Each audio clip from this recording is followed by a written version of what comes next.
Maraknya LGBT ini menjadi topik hangat di tanah air dan banyak yang mengaitkannya dengan tanda kiamat sudah dekat.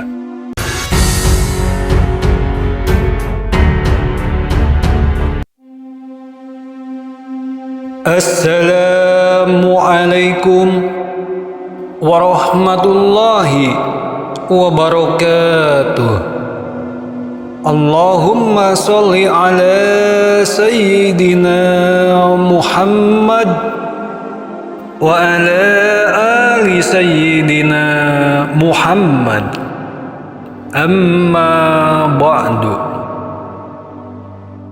Acara kumpul bareng komunitas LGBT atau lesbian, gay, biseksual, dan transgender se-ASEAN yang rencananya digelar di Jakarta tanggal 17 sampai 21 Juli.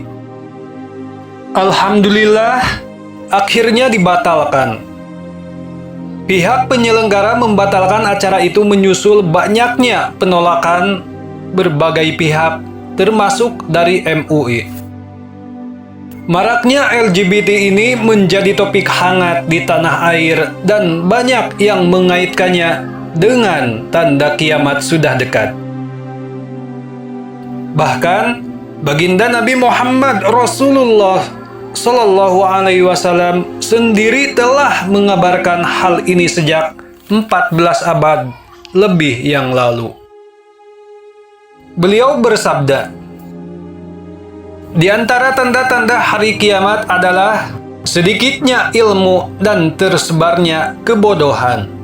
Merebaknya perzinahan, wanita akan semakin banyak dan pria akan semakin sedikit. Sampai-sampai salah seorang pria bisa mengurus atau menikahi 50 wanita karena kejahilan orang itu terhadap ilmu agama." Hadis riwayat Al-Bukhari nomor 81. Dai lulusan sastra Arab Universitas Indonesia Ustadz Farid Nu'man Hasan menjelaskan, maraknya penyimpangan LGBT ini termasuk bagian dari tanda-tanda akhir zaman. Ironisnya, ada saja yang mendukung LGBT berdalih atas nama kebebasan dan demi HAM. Nauzubillahi min zalik. Fenomena laki-laki menyukai laki-laki atau wanita dengan wanita sebenarnya sudah terjadi sejak masa lalu, di zaman Nabi Lut. Namun, baginda Nabi Muhammad Rasulullah Sallallahu Alaihi Wasallam menginformasikan bahwa di akhir zaman umat ini pun akan mengalaminya. Hadisnya diriwayatkan oleh Imam Al-Baihaqi dalam Syu'abul Iman 5074. Al-Baihaqi sendiri mengatakan hadisnya lemah. Yang seperti berikut ini hadisnya.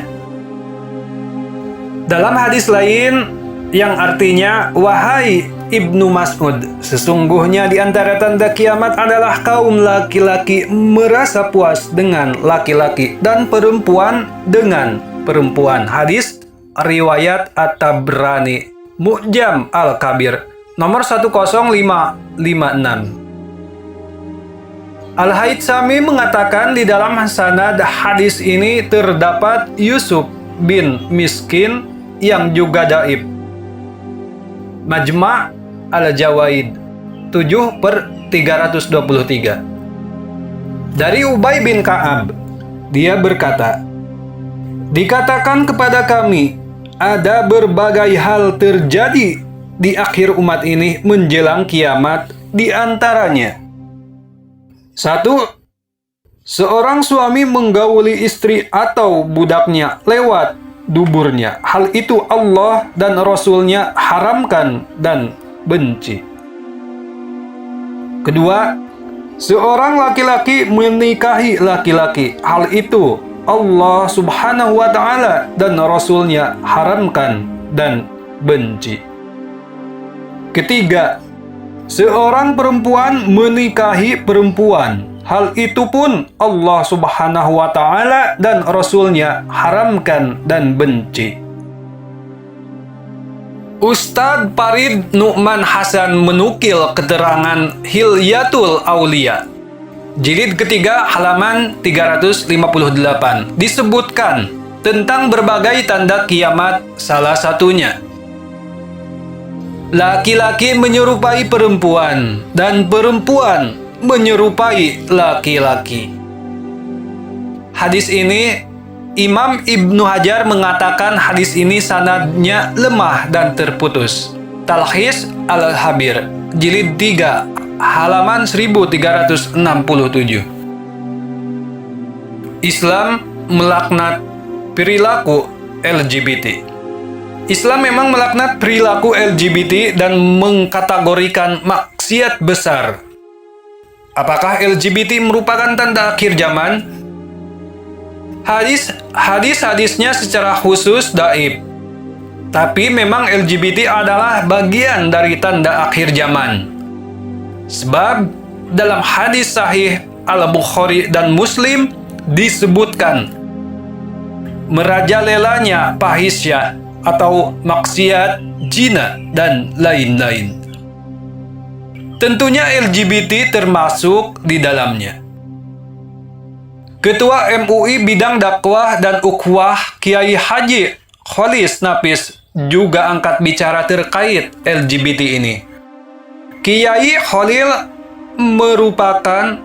menyampaikan penolakannya atas rencana pertemuan LGBT se-ASEAN di Jakarta. Astagfirullah, ini sudah menyimpang terus masih mengampanyekan lagi. Saya selamanya menolak penyimpangan ini, khususnya di Indonesia. Jangan sampai dianggap normal apalagi dilegalkan. Ini bertentangan dengan nirma agama, Pancasila, dan kenormalan manusia. Tolak dan wajib ditolak.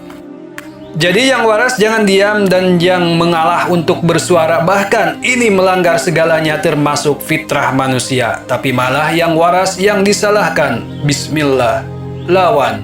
Selamatkan bumi dan selamatkan Indonesia. Tulis Kiai Haji Khalil di kanal IG-nya beberapa hari lalu.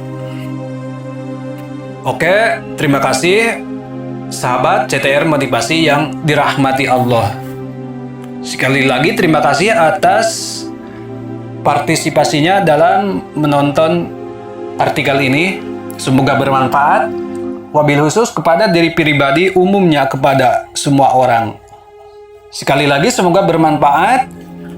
Semoga Allah Subhanahu wa Ta'ala menjaga kita semuanya.